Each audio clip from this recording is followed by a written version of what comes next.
Welcome to Real Estate U with Lettiann. Welcome to Season 2 podcast, Real Estate U with Lettiann. And I'd like to welcome back Tyler Burks. Welcome back, Tyler. Thank you so much for being on our show today. It's good to be here. Thanks Awesome. for having me back. You bet. So Tyler is an acquisitions agent with New Western Acquisitions. Mm-hmm. So we had talked about the services and the people that you help. Mm-hmm. And we dialed into, on the first episode with you, investors. So everybody and their grandmother almost has the notion to, we'd love to flip a house, or wouldn't it be fun to have a rental property? I think a lot of those people, once they get started, are like, why in God's name did I do this? Right. Do you think so? Oh, yeah. Some people are like, why did I? Yeah. Oh, absolutely. my word. How am I going to finish this? Uh-huh. But that's okay, because if you have a will to do it and you have a want to do it, or maybe it's a bucket list item, just do it. Right. What's holding you back? Nothing. Exactly. Uh-huh. Exactly. So we're in an effort to talk about your services. Let me just backpedal here for 1 second. New Western is a national company with several offices around the country, originating in Dallas. Mm-hmm. And now there's a New Western office here in the Kansas City area.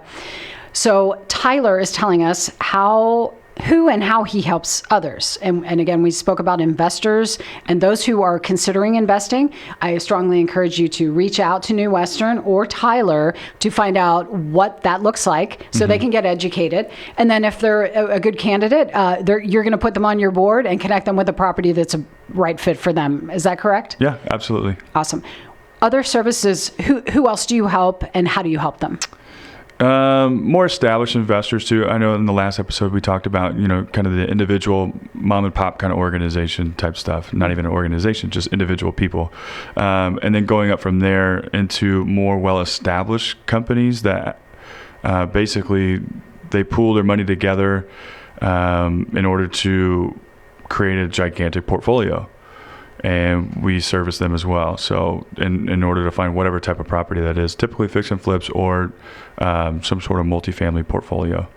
So multifamily, single family, and you were telling us before we went live, you are you're involved with a 52 unit project right now. Yes. So this is just crazy. Yeah. I mean, it's cool. I would love to shadow you for a week. I think that would be really interesting, the people you talk to and the things you see. So for example, this multi-unit, I think you said you're leaving here and going to another multi-unit to assess. Uh-huh.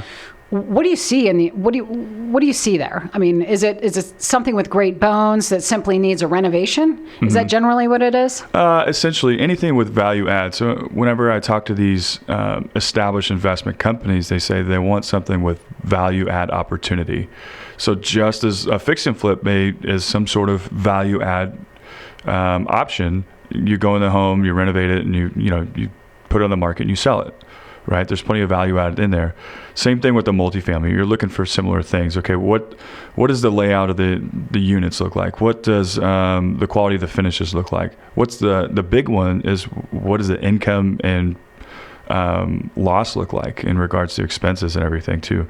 So how and then how can you manipulate the numbers in regards to increasing rents and decreasing expenses? Of course, I mean, any way that you can save money and increase money at the same time is what you're looking for. And are these mostly out-of-state investment companies that are purchasing in Kansas City?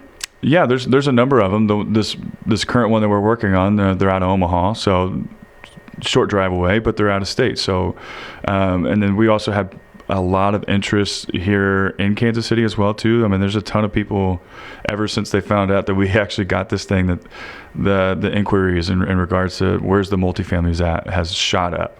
Isn't that exciting? It's super cool. Yeah. Yeah. Again, I want to shadow him for a week. Yeah. Bring the camera. Yeah, I will. I will indeed. So who else do you service and provide? Other realtors who are working with sellers. So tell us what that looks like, because that's how we met, essentially. Right. So basically, in a nutshell, a house will be on the market for a number of days, way too long, what it should be. And then we go in and I look at the pictures on the MLS. I mean, it doesn't have to be the MLS. It's it could be off market somewhere too. Somebody brings me a house, or I find it, and go in there, look at it, and say, okay, we can definitely do something with this. Some investor can come in here and improve the home in a number of different ways. So we go in and we speak to, just like how you and I did it. I basically told you how we run the numbers. This is what it looks like. This is what I'm looking at, and this is why. And a day later, I gave you a number and said, this is what we can do, and we can close it quickly. So a lot of times those houses that have been sitting on the market for, yours was what, 200 days or something like that, maybe, before you got to it. Right. Yeah, another realtor had it prior to me, but yes. Yeah. So it was on there quite a while with another realtor. And of course, there was possibly some sort of miscommunication in regards to what the value of the actual home is. So we come in and we give them a good idea. Not when it was listed with me, but and I don't mean Yes. to boast myself, but it's true.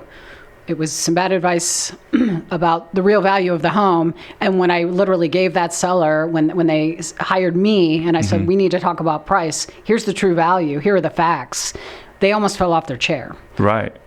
So someone misled them about the value of their home, and it literally jacked with their life. And it was, I felt for them, like I almost cried for them that they were misled. Right. So, and they were lucky who to you have hire you. matter, folks. Be sure Yes. you interview several people. No matter what trade you're looking to secure, interview at least 3 people. Absolutely. Yeah. And then Sorry, they were little lucky. soapbox. And they're lucky to have you to actually give them that truthful information. And that's what we provide too. They didn't like to hear it, but after they process and digest it, it's not about what I feel. What do you feel we could get? Doesn't matter what I feel. Right. Here are the facts, and here's what matters, because here's what everybody else is going to base the property on. So although they didn't like hearing it, they appreciated it. Right. And the next day. yeah, absolutely. And It's their life. It's their retirement. It's everything. And you can't jack with that. No, and there's a lot of human emotion involved when owning a home, especially when you own it for 20 plus years or however long they own it. It's like, this was their investment, right? This is the way that they decided to live their life. And then to have somebody else come in there and kind of jack with their expectations and stuff like that too, it really puts a damper on not just them, but multiple other people around them. You have to go in there, you have to have the hard conversation. And then anybody else who wants to purchase the home, I mean, they're going to come in and, put in an offer, and to them it seems lowball. They get offended. Just anything of the sort. So we come in there and we try to save the day in regards to. And you did, and you're so nice, and Yeah. you made it so easy, and let us know what was happening before it happened, which I think is always a good thing to do. Yeah, for sure. So we just try to be open and honest with everybody. This is what we're doing. This is how we're doing it, and this is why. And then we can do it quickly too. That's a big thing. So realtors, which we talked about, investors, and even the homeowner or owner of the multifamily, anyone could actually reach out to you directly and someone can come over and assess their property. Yeah, for sure. So, I mean, for example, like you said, owner of the multifamily complex, he had this unique situation, and then they had like a 3-year listing agreement for this thing. And I came in 40 days after they had it on the market and snatched it up and found a buyer in less than 7 days. So, they were expecting to have something for a long period of time, and we came in and we just got it in and out of their hands. And why did they think it would take so long? Because the way that the property was, there's 8 different buildings on it, and they were going to piece it all out. We came in and snatched up the entire thing all in one transaction. Seems smart, and it's just Yeah. And I just think when people are having hiccups and someone comes along to help them and make it easier, it's that's the beauty of real estate. I love that part about real estate is we solve problems for a profit.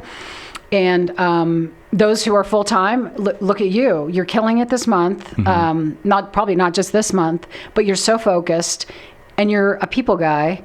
You're not a money guy. You're not like, well, I want the money. You're like, no, I want to help that person get that thing, and I want to be able to sell that for that person, and like solving those problems. I think that's just a really big reward. That's a big reward for me when that happens. Right. And that's something that I was actually mentioning this to my girlfriend the other day, is like what I literally do is I solve problems and get paid for it. essentially, and it just happens to be real estate. Yeah. I said all these people have these different issues going on with their homes, and then, well, why don't we try this? Or why don't we try that? And if this doesn't work, then let's try something else. But do you eat, sleep, and drink it? I try to take a break. Well, of course. What I'm saying is, you're not a hobbyist. You're not a part-timer. This is your life, and you have a goal, and you want to be successful. But your intent is to help people along the way. Yeah. So I just encourage people to hire full-time somebody's in that field. I mean, would you go to a part-time orthodontist? Is kind of what I would say. No way. Yeah. So know who you're hiring. Right. And what's great is likes attract, and I think we start to get connected, here in Kansas City with some great vendors, some great contractors, some great fellow realtors, and we all need to work together. So better together, #better together. So Tyler Burks, thank you so much for being on the show. I look forward to shadowing you one week and finding out all those fun things you do and learning something from you as well. So thank you so much. Thank you. I appreciate it. We appreciate you tuning in, and connect with Tyler. His information is below if you have any questions about investing, or perhaps you have a property you want to sell.